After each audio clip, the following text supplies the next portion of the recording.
name's Autumn. I'll be your occupational therapy student today. Yeah. How are you doing? Good, how are you? Doing good. So today I'm going to be doing an assessment called the Berg balance scale. And what we're going to do is assess your balance and basically see if you have any fall risks or anything like that. Okay? Yep. So I'm going to give you some instructions, and if you need any help along the way, just let me know. I'm going to tell you what to do, and we're just going to see how long you can hold these positions or if you need any assistance while doing them. Okay? So a few of them will require me to time you, and others it's just seeing what you're capable of doing. Right. Alright, so first, I'm going to get you to have a seat in that chair. Alright, perfect. Alright, now please stand up, but try not to use your hand for support. Alright. So now I'm going to time you, and I'm going to see if you can stand there for 2 minutes without holding on to anything. Okay?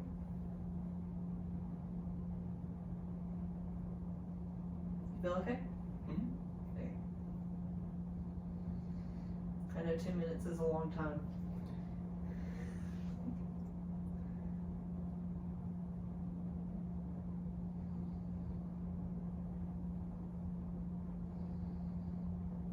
Alright. You still feeling okay? Mm-hmm. Alright. Just let me know if you start to feel dizzy. I Yeah. can help you, or if you feel imbalanced. Alright. We're almost halfway there.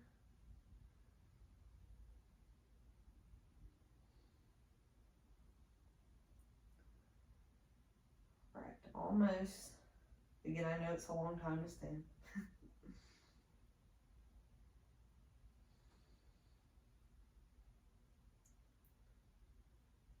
Are you still doing okay? Yeah. Okay.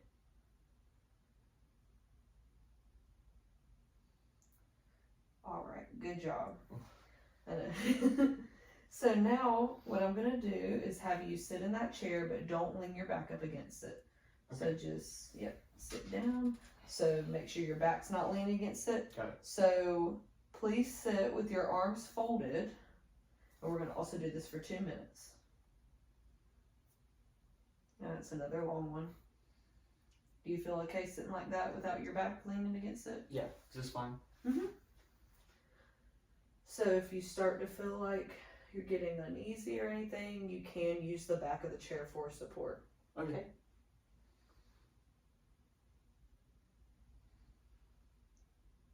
Right. You're halfway there. Still feeling okay? Yeah.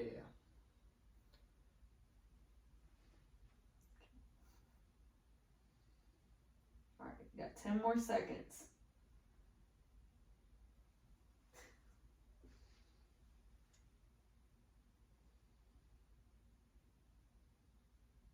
Alright, you're good. You can relax. Thanks. Alright, I'll be here to help you if you need help, but you just go ahead and stand up for me. Okay. Think you can do it? Yeah. Alright, you did that basically perfect the first time. So this time I'm going to see how you can sit down. Okay. Alright, so I'm just going to watch how you do it. So if you will, just sit back down in that chair for me. Okay.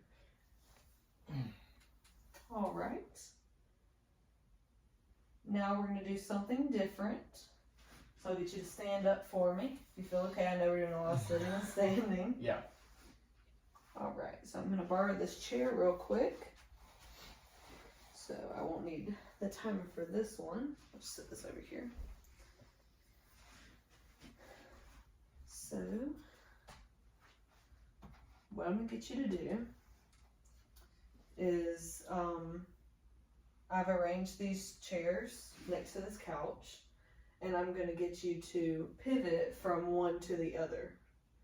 So, I want you to have a seat in this chair. Okay. Alright.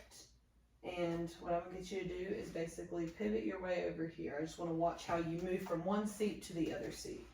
So don't stand up, just move over there. Mm-hmm. Okay. Alright. So will you go back to the chair for me? Okay. I'm just watching how you can go back. Yep, you can use that armrest if you need to. Okay. So now I can just leave that pretty close to the sofa. Okay. But I'm gonna go ahead and get my timer back out. And I'm gonna get you to please close your eyes, and I'm gonna actually get you to stand for this one. So if you stand back up. Worries. So I'm gonna get you to close your eyes and try to stand still for 10 seconds. If you need me, I'll be right here and I can give you any support, okay? Stand here? Yep, just stand here and you're gonna close your eyes. You ready? Yep. 3, 2, 1. Oh, you already started, okay. I'll tell you when. My arm's right in front of you if you need help. Okay, I think I got it. Alright, you're good. You can open your eyes. Thanks. Alright. So now, what I'm going to get you to do is stand with your feet together. Yep. And try to stand there for about a minute, okay? Without holding on to anything. But if you need help, I'm here. Okay, got it. Alright, and I'll tell you when your time's up. Feel okay? Mm-hmm. Alright. Let me know if you need help. Is that one a little bit harder? Just a bit, yeah. Mm-hmm.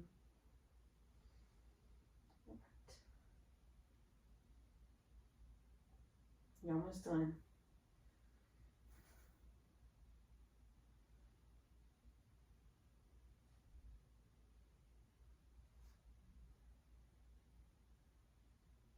Right, almost.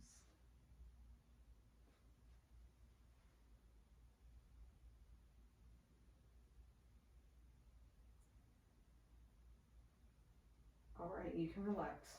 Oh.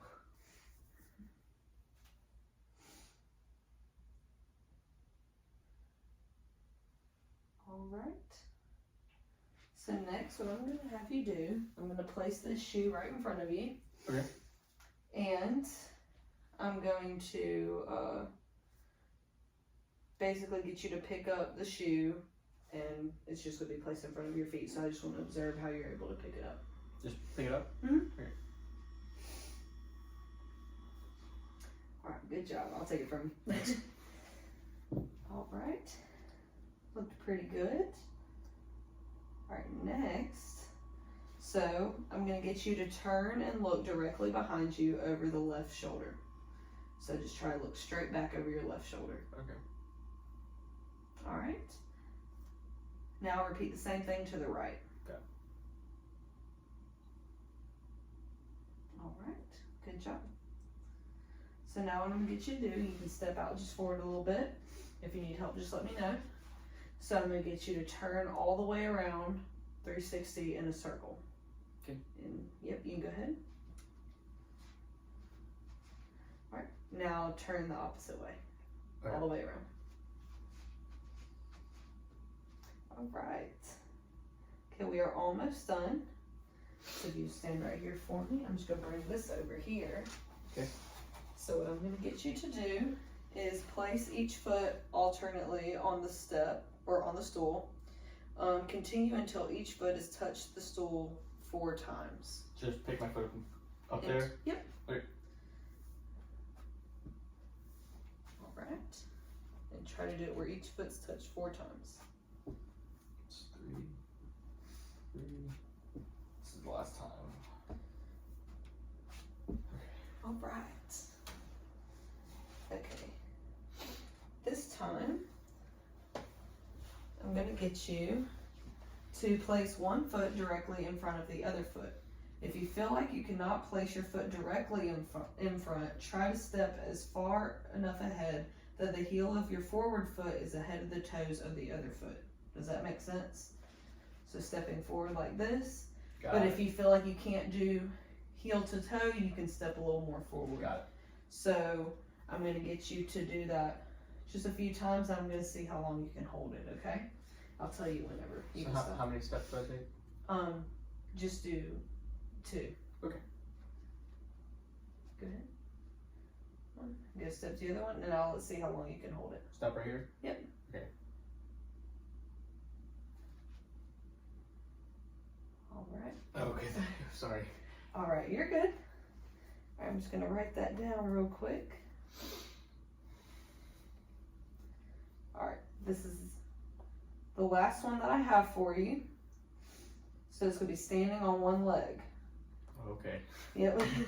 So I'm also going to time you, but you're going to stand on one leg as long as you can without holding on.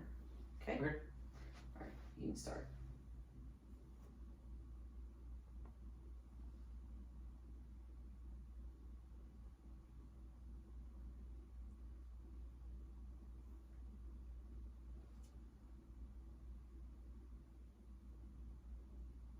Alright, you can relax.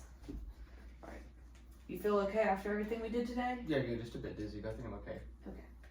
Well, what I'm going to do is score all this up, and then I'm going to get back with you about the results of it, and then we'll figure out how to progress in therapy further and see what things we can work on that'll best help you do your daily tasks. Sweet. Thanks. You're welcome. Appreciate it. So in this video, I'm going to go over what the Berg balance scale form looks like, as well as how to score it. So in the beginning, it states that it takes about 15 to 20 minutes to administer. It took us right under 15 minutes to administer it. For the scoring, it's a 5-point ordinal scale ranging from 0 to 4. 0 indicates at the lowest level of function, and 4 is the highest level of function. The total score can be a maximum of 56 points. So for interpretation, 41 through 56 points is a low fall risk. 21 to 40 points is a medium fall risk, and 0 to 20 is a high fall risk. So this is pretty easy to score because all you have to do is add up all the points that you get from each test, and it'll let you know what your score is and where they fall between these ranges. So on the second form, we just wrote the client's name, the day that we actually did this assessment, and then where we performed the assessment. So we did it at the client's home. Then this is where we put all of our final scores and where we total it up. And we can see here that he had a 48. Going down here, we can see he did fairly well in majority of the tasks provided. He did have to use a lot of arm support, so that's something that you really have to note because that could be the difference between a 4 or a 3 point on each subtest. And then we got down here at the bottom, the one that he got a 0 on was standing unsupported with 1 foot out in front. So for the instructions for this, it's place 1 foot directly in front of the other. If you feel you cannot place your foot directly in front, try to step far enough ahead that the heel of your forward foot is ahead of the toes of the other foot. This gets kind of confusing when you're explaining this to your clients because some of the wording is a little weird and sometimes it takes further instruction. I just wanted to add this in because I feel like this could definitely affect the scoring. So maybe he got a 0 on this because he could not quite understand how to do the task, and maybe that made him more nervous and he got more off balance a little easier because we can see down below that for standing on one leg, he was able to do that by lifting his leg independently, and he was able to hold for over 10 seconds. So you would think that if he can stand on one leg and hold for that long, he would be able to stand on both feet and support himself for long enough, but he couldn't. So I think an issue with some of these is that the wording is kind of weird for the instructions, but we have to follow it. I did give a few further instructions when the client was confused, so I think that's definitely something to note. But the good news is for him, once we added up all the scores, so for sitting to stand, he got 3 points, so that's where this first 3 comes from, and then so on. You fill it in the same way. And his points added up to a 48, and when we go back up to the interpretation, that puts him at a low fall risk. So again, 41 to 56 is a low fall risk, 21 to 40 is medium fall risk, and 0 to 20 is a high fall risk. This test is very, very easy to administer. The most important part is making sure that your client is in a safe area. So being there next to them if you know that they are a little more unbalanced than some of your other clients. For our client, he was post-stroke, but he had been in recovery for quite a while, and this was an OT evaluation to see if we could improve any further. So he did very well in this, especially post-stroke, but this is very important to do with our elderly clients to be able to see what their fall risks are and if we need to assess their home environment and make any adaptations. That way they can be safer doing daily tasks.